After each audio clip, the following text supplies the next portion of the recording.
Steering column में noise आ रहा है, इसका कंप्लेंट है। इसका जो नीचे का स्टीयरिंग कॉलम जिधर लगा रहता है ये वाला, इसका देखिए चेसिस टूटा है, ये चेसिस ये टूटा है, इधर में काटे चेसिस। इसको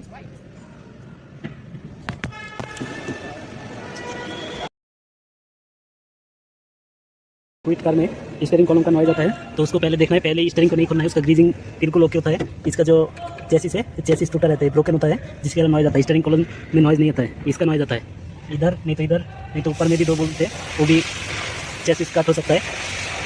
बाकी सारा स्टीयरिंग कॉलम का नॉइज नहीं आता है। फुल डैशबोर्ड ओपन करना सकते हो देखिए।